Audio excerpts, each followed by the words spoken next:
Let's start with our tool paths. We are going to use a couple of different tools and a couple of different operations to machine this. We're going to start and make sure that you go to the 3D adaptive. Do not go to 2D.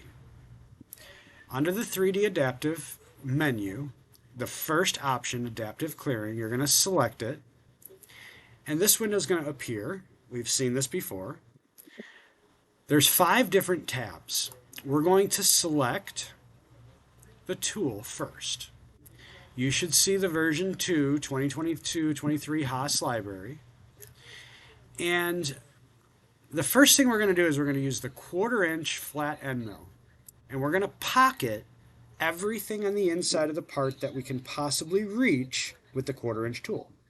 So I'm going to select it.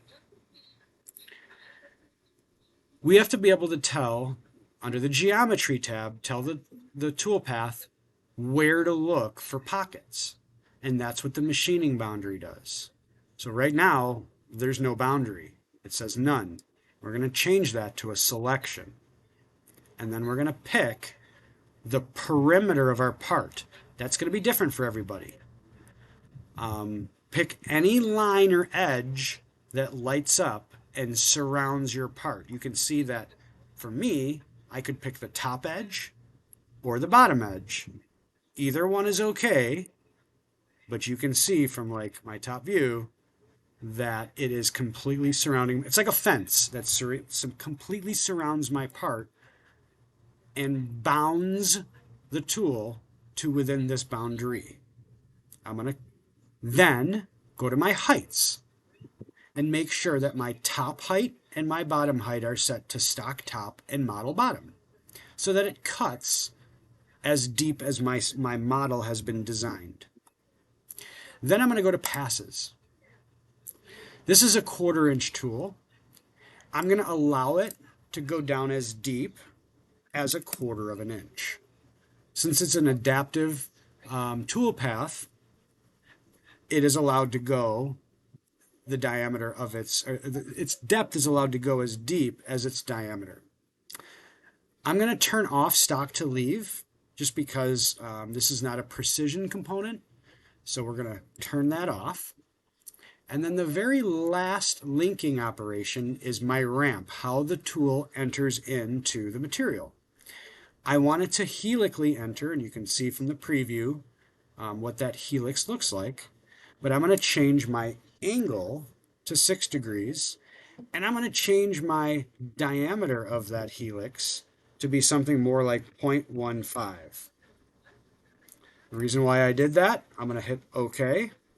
I'm going to give it a moment to calculate, and I'm going to show you these red circular paths, which it's entering into these little pockets, is the helical diameter that I specified when I said 0.15. That's the diameter of this entry. If I didn't create a smaller entry, it wouldn't be able to get into some of these smaller areas.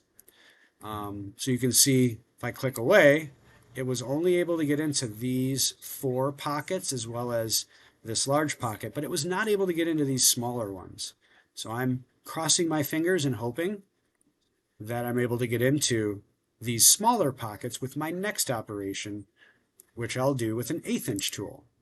So again, go up to adaptive clearing, same thing, click it. Only this time we're going to pick an 1/8" tool. So go to the version 2 library, pick an 1/8" tool, select it. We're going to do the same thing with our machining boundary. We're going to pick a selection, the perimeter. Make sure rest machining is on so that it only machines the stuff that the previous toolpath missed. Make sure our heights are set from the stock bottom or top to the model bottom. We're going to turn off the stock to leave, and we're going to allow it to step down the diameter of the tool. And then we're going to go to linking, and we're going to do a 6-degree ramp. And our helical diameter, we're going to put for this one as 0.08. And then click OK. And let's take a moment to wait and see what it's able to reach and what it's able to not reach. or not able to reach rather. Good. It's able to get into these areas around the antennas of the butterfly, and definitely it's able to get into the rest of this area. Let's see if it's able to get into these. That's interesting. It was able to get into this one, but not this one, which is strange because it's the same geometry. I'm going to open that toolpath up back again, and I am going to drop down my helical ramp diameter just a little bit to 0.0625, just to give that tool a little bit smaller of a helical shape to see if I can fit it into some of these smaller areas. Let's see what happens. Wait for that to generate. So I'm giving you guys a little bit of freedom to play with the helical ramp diameter. I will be checking that before or prior to machining. Look at that. Now I'm able to get into all of these other pockets, not quite to the edge of them, but definitely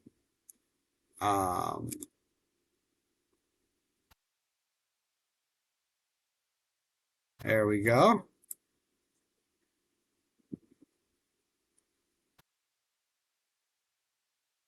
All right, so now we have that. So next operation is going to be the tracing.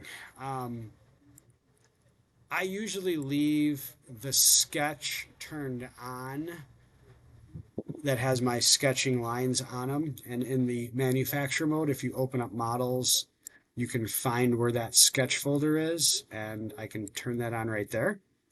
So now I can click on my sketch lines.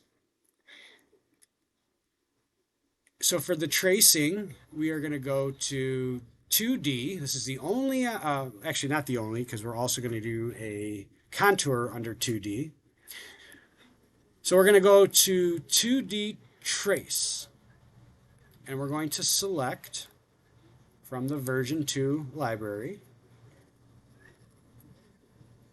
We are going to pick the engraving tool, tool number 8, and we're going to select it. The geometry is going to literally be the lines on the surface that you want to engrave. Now I'm only going to do a little bit of this just for demonstration purposes, but you can pick as much as you want. For my heights, it's literally going to be, for the feed height, selected contour. That's going to be my feed height, selected contour. For passes, we're going to leave that alone, other than axial offset, negative 0.006. That tells it how deep you want your tool to go, lower than the surface that the line has been sketched on. So that'll tell it how deep the engraving goes. Last tab, you should not have to make any changes. You can click OK. And then we are going to preview that. I'm going to simulate that toolpath. Watch it. Went really fast. And then you'll see that it just lightly etched that surface. Looks good. Now the last operation is to cut it out, the contour. Okay? So now we're going to do a 2D contour. For this one, we're going to select the 1/4 inch tool again, which should already be in your library. You could go back to version 2 and pick it, or just pick number 3 tool from your history.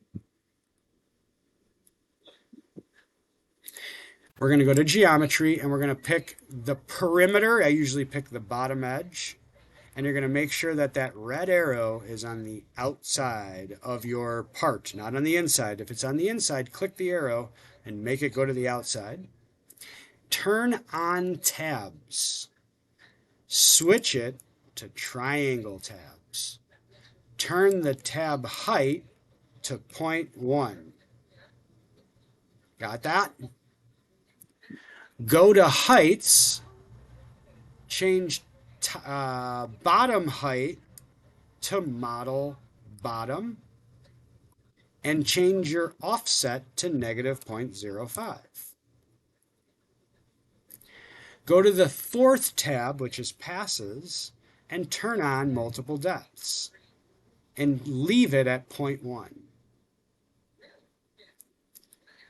Go to linking and turn on ramp and change your ramping angle to 8 degrees. From there, click OK.